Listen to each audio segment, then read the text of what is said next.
Good morning, ladies and gentlemen, and welcome to Rise&Shred. It's time. You've been waiting for this. The weekend is over, and now it's time to get to the number one, the one and only daily diary of the mortgage industry. And you can see who I'm joined by, coming all the way from his staycation. Well, kind of actually a vacation. We'll get to that here in just a sec. But he is from New Orleans, ladies and gentlemen, this morning. The one, the only, Jacob Gaffney. The crowd goes well. Good morning, everyone. We are not broadcasting from Dallas, Fort Worth, as usual. We are broadcasting from the Big Easy, my hometown, New Orleans, Louisiana, where I am doing actually a workcation. Workcation, but yes. That's what's so brilliant about what we can do from this whole work from home. We can do a workcation. Now you can do it from anywhere. I didn't know that was your hometown, Jacob. I had no idea. Yeah, it is. It is. And it kind of explains a lot about myself. But here you go. Okay. Went on Airbnb, found a great place. All right. It's spring break in Texas for some reason. Had the snowpocalypse happen. Right. Yes. Like a couple of other people, I was like, I got to get out. Yeah, but I got to work. Yeah, I love working, man. I love working. I think work's a holiday. I love what I do so much. I love the people that I work with at Gaffney Austin. I love doing the show. So, but the wife's like, you got to take a break, and I was like, okay, I'll take a break, but I got to work too. Sure. So they're out at the aquarium. They're out at the zoo. They've gone. But here's the thing: is that the Airbnb I found was highly discounted. But it's in the thick of it, right? So it's really nice. So it's like, where I always wish I could have lived when I was in college, but I was starving, eating ramen. So here's the thing. Awesome. Buyer beware. There is loads of construction going on. They are working on this property as I speak. So if that's what you hear, that's why. It's because your man was a little bit cheap. So, that's where it goes. That's what you get. But let's talk about Rise&Shred, the fastest growing, the one and only daily diary of the mortgage industry. It is a wonderful piece of work. And I'm so excited to talk about what we have going today. What do you want to talk about, Josh? Oh my gosh, there's so many things we can start with. There's so many things we could talk about today. Let's start with something a little bit lighthearted. Let's talk about, everybody can see, people give me crap about the whole mullets. People are giving me crap. Ladies and gentlemen, here, I'll show you. I don't have a mullet. I've just got long hair right now. I'm not the one rocking a mullet. I'm not. It's kind of a mullet. Let's just be honest. No, you have a mullet. And I'll tell you why you have a mullet. Mullets are coming back. Yes. It is. Today, as one person said, they are back from the dead. I used to rock a mullet. You can't tell now. I've always been totally jealous of Josh Pitt's hair. Okay, ladies and gentlemen. All right, some of us are not nearly as lucky. I don't know why he puts it under a cap. Let the world see your mullet, man. But here's the thing. Mullet, go on LinkedIn. Look at Sanjeev Dav's LinkedIn, right? Of Caliber, right? He's talking about gender equality. Okay. The mullet has gone gender equal. Okay. Miley Cyrus, Rihanna, all rocking mullets these days. If you don't have one, if you can have one, let me have mullet envy. Let me have mullet envy of all of you. Grow out that mullet. It's okay. Go to the boardroom in your mullet. You'll be fine. If anything, you'll be even more successful. It has come back. You have to read all the coverage in the Rise&Shred. It's just. I'll have to bring up some photos, I think. Oh, we're gonna see some side by sides of Jacob seeing it back in the day when he's rocking them all. I like it. Right now I've got the I shave now for the show. I try to be trimmed because we did a show 2 weeks back. We did about Zoom etiquette and how you should really present yourself well in your own style.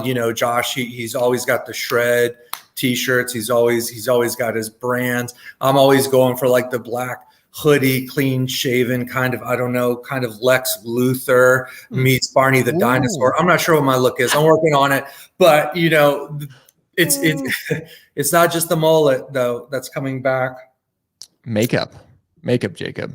It's become gender equal. Makeup for men. Hey, you know what? Jacob, you rock makeup? I don't see it, but do you rock? No judgment. Well, let's talk about Google terms for makeup. All right, let's go there. Let's go. Okay. Do our searches for covering redness up? check. Searches for hiding acne, up, check. Bags under eyes.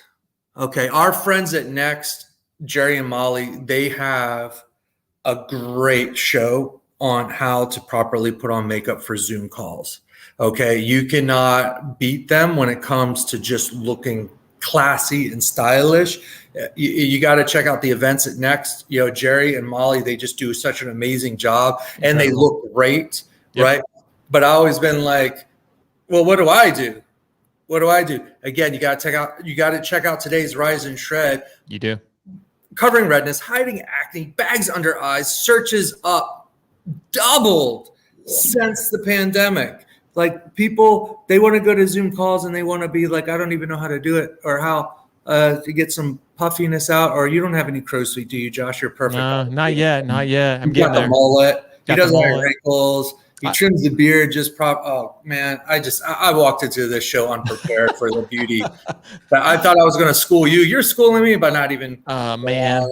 Oh, thanks. I do my best. My wife, she's the one who keeps me looking as good as I do. I keep hearing the song in my head, "Sit Still, Look Pretty." I don't even know who sings that song. We need to get a clip of that. "Sit still, look pretty." There you go. There's my singing for the day. But I agree. It's fun. It's interesting, Jacob. As we do all these Zoom calls, people are conscious of it. They're like, oh my gosh, I almost think, is it a bad thing? People are almost overthinking. People are looking at themselves all the time. Again, I'm looking back and forth at our screen. They're looking at themselves more often.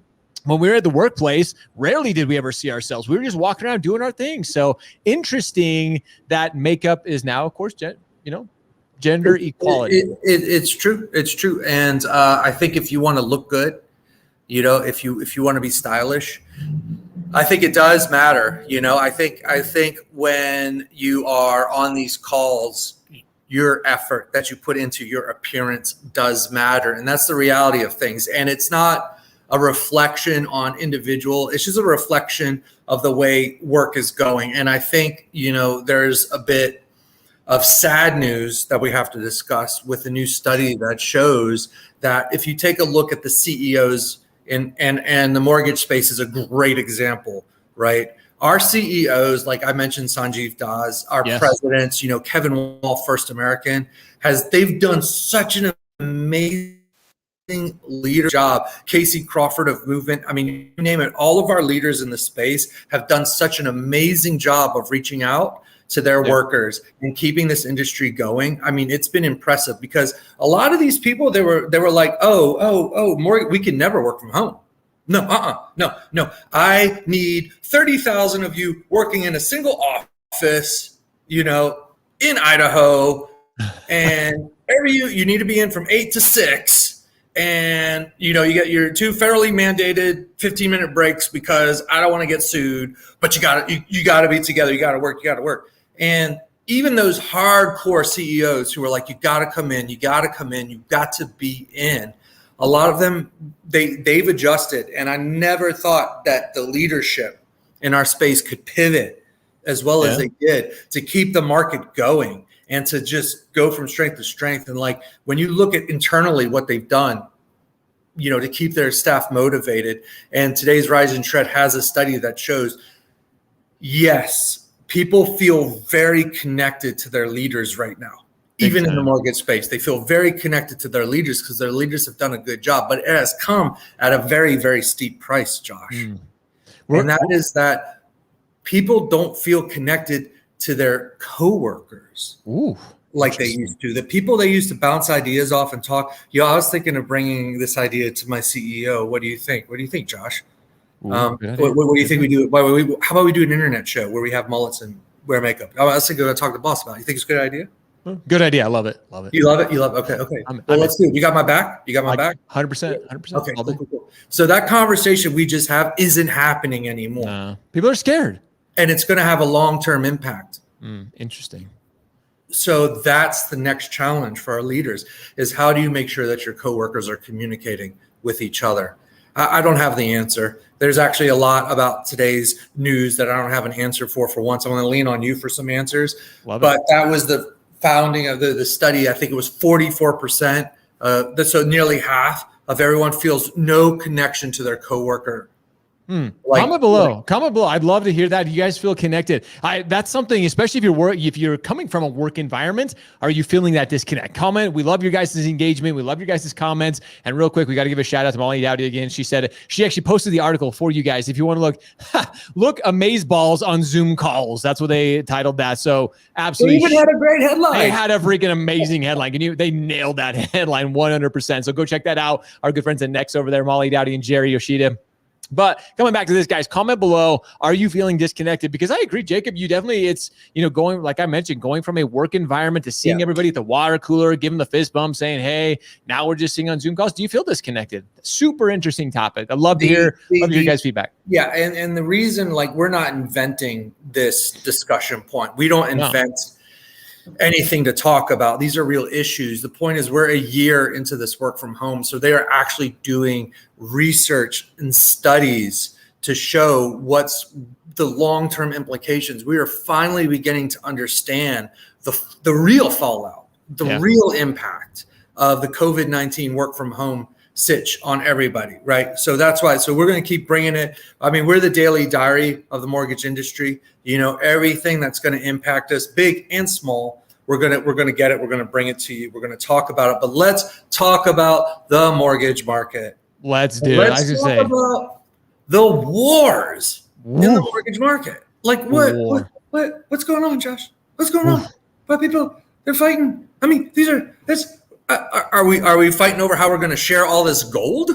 Get right. I mean, what are we fighting about? Who's the big fight? Name one big fight you could think of right now, and let's talk about it. Well, let's start. I want to start with one. Actually, let's just start with the big one. Let's start Quicken and UWM. Let's start there. How about, is that a war going on? Is that a war? Are people talking about that right now? A little bit. I mean, I don't get it. And you were in the mortgage lending space, right? Yep.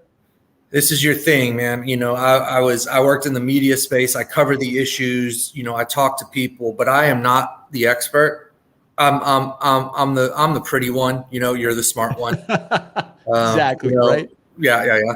So what? So Matt, Facebook event is, if you work with Quicken, we're not going to work with you. To which Quicken responded, "No, we don't do that. We don't do that. We don't take your refi business." Okay, fine. How can that be enforced? You tell me. How can it first? That's not even important. Is it logical? Is it logical to start this fight? And why? And why now? Why Facebook Live? I mean, you and I both know that the broker community is huge on Facebook. Huge. They're very loyal group. Yeah, and that's awesome. That's great. And they work out their problems on their various Facebook groups, and that's good. And don't cross them, right? Don't cross them. No. But how can one company come out and say you can't work with another? This is one of those, and I'm going to give my honest, again, coming from somebody who knows Matt Ishbia personally, somebody who is Matt's friend. I call him a friend. And somebody who, again, understands this model. You all know that I come from a broker model. I've owned a brokerage here in Utah, still licensed as a mortgage broker. I've played the retail side of it. But here's my honest opinion. And Jacob, I have been overwhelmed the last few days with people reaching out, people asking for my comments, people asking what are your thoughts? Again, somebody who knows Matt, somebody who knows their model, is this, and I've heard all kinds of comments from, this is irresponsible, this is illegal, this is absolutely this is the worst thing to hit our mortgage industry. And, since other drama ensued, here's my honest, open, my opinion. Again, this is my humble opinion here, so take that for what it is. I honestly see both sides of this. Anybody who knows Matt, I'm not defending Matt here, but I want to make sure I clarify this. Matt is a very competitive person, extremely competitive person, probably one of the most competitive people that I've ever met in my entire life. Now, with his statement, I wish there would have, again, I've watched his video. I've watched it live multiple times, watched it over and over. And I even tried to overanalyze this.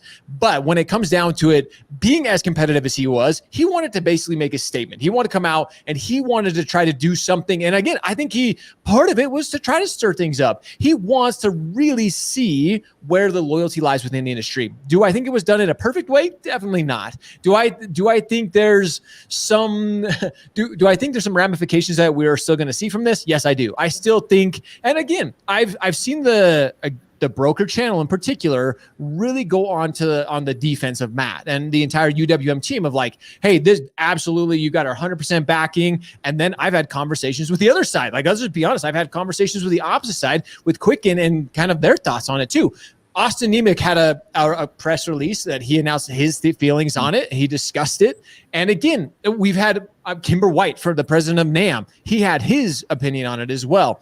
My entirety of this coming from somebody within the origination channel is just this. Is you cannot, if you truly want to be hey, everybody, brokers they can choose. You cannot come out and say, hey, either you don't use them. Now, again, I will admit in the past, I used Quicken. Back when I was doing tons of business, I sent loans to Quicken. I'll admit it. I'll openly admit it. Did I do so in the last few years when I wasn't as originating as much? No, I haven't done it. But you cannot just come out and say, if you use them, you're out. Like, I don't think and here's where I want to go with all this, is I don't think it's good for our channel.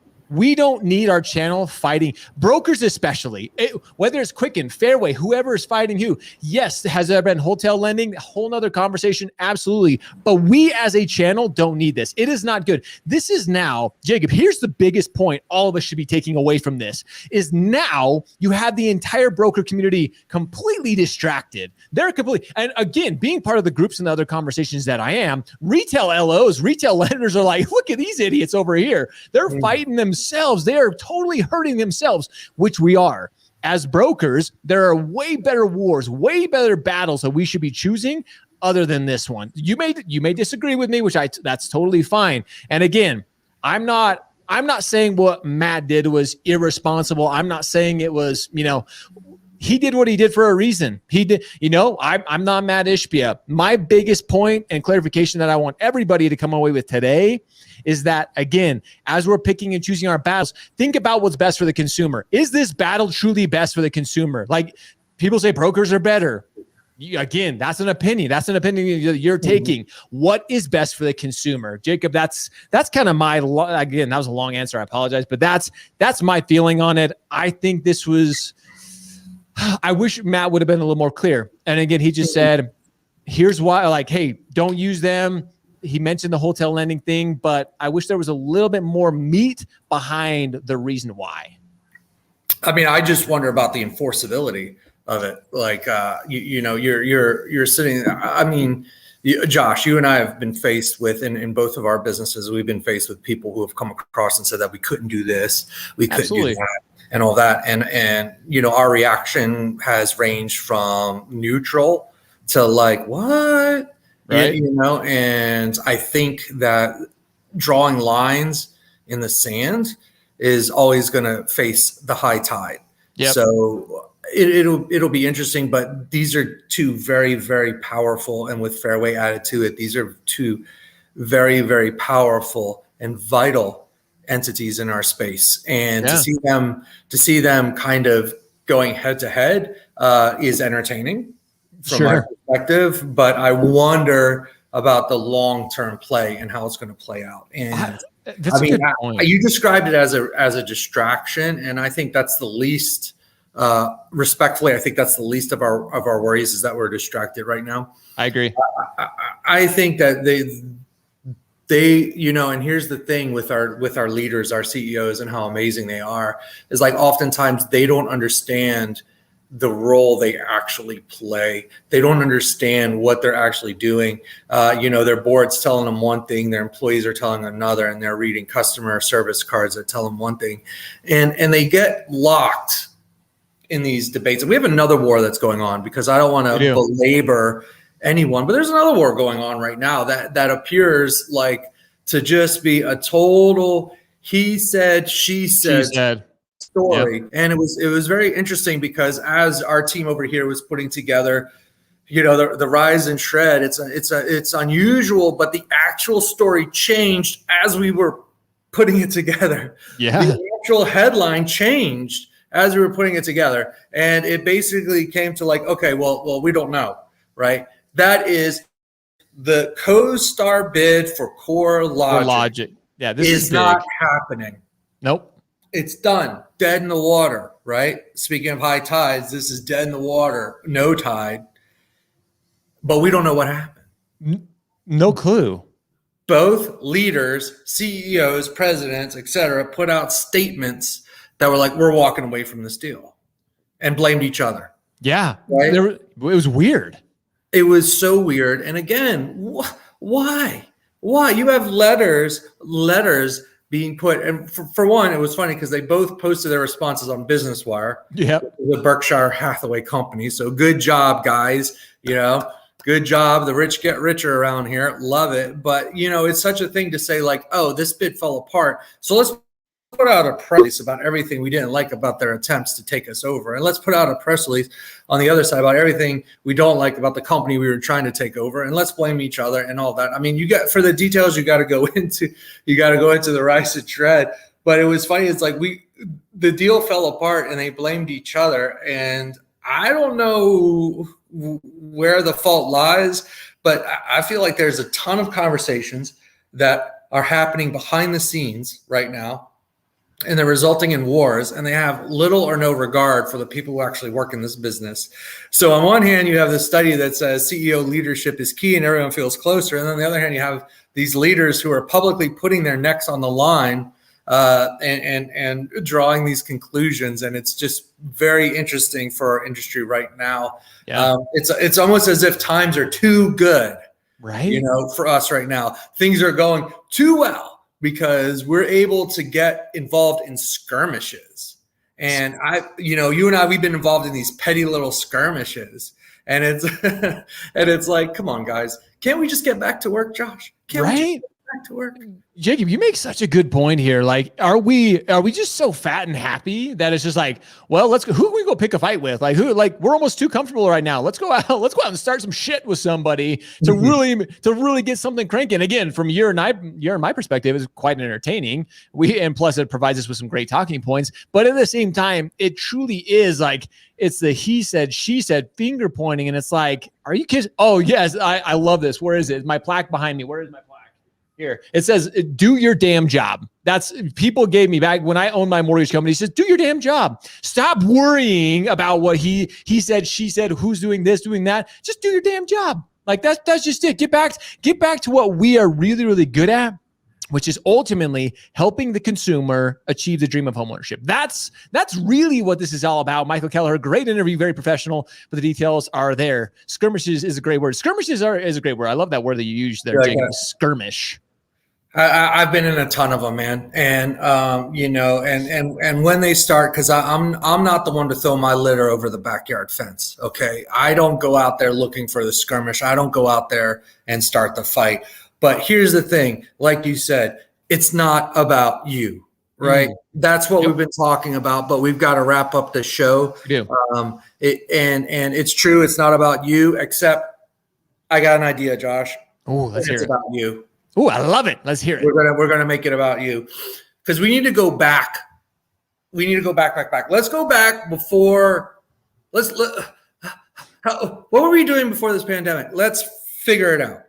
Okay. Let's go back to mullets. Let's go back to parachute pants. I don't know. We got to get back to something. We got to go back to something. Let's go back to drinking tab. I don't care. It doesn't matter. I think we need to go back, Josh. You need to go back. Okay. And I have a challenge for you. Oh, challenge. Not a skirmish. Not a skirmish. Not a skirmish. I'm in. I want you this week. Are you free this week? I can make it happen. I'm done. I'm in. For sure. Yep. I want you to go back and review your first broadcast. I don't know. Was it at a conference? Was it one of these shows? Was it a podcast? Do you remember? Yeah, it's one of these shows just like this. Okay. So for someone like, say, like Molly and Jerry, if they're on, I would love to see them go back to like their first event where they gave like a keynote introduction, right? I'd like to see them and do the side by side screeny thing you have going right here, where it's like, but move me out, get me out of the picture, put yourself there. Okay. Does that make sense? Watch your own 100%. show, your first show, hashtag it, shred memories, shred, Ooh, I shred, like it. shred. No, we could do better than that. We can do better. Shred retro. Oh. Anyway, okay. Let's throwback. Shred throwback. Review yourself. Throwback. I like it. So that's what we're gonna do. No more skirmishes. Let's do throwbacks. Let's throwbacks. I like the throwback. Thursday, so it could be a throwback Thursday. Ooh, I'm in. Throwback Thursday. It's going down live Thursday. Thursday live. Josh Pitts is going to do it, and I want everyone else to do it. Spread the word, everybody. Spread the word. That I should probably drop a note in Rise and Shred about this. But spread the word, everybody. I want to see you reviewing yourself when you started, when you started, Taco Tuesdays with Delia. I mean, you name it. Go through everybody. I want Kevin. I want to see everybody. So we might need to send a couple emails after this and say, hey, I'm going to tag some people. We're going to send it out. Jacob is launching a challenge at you.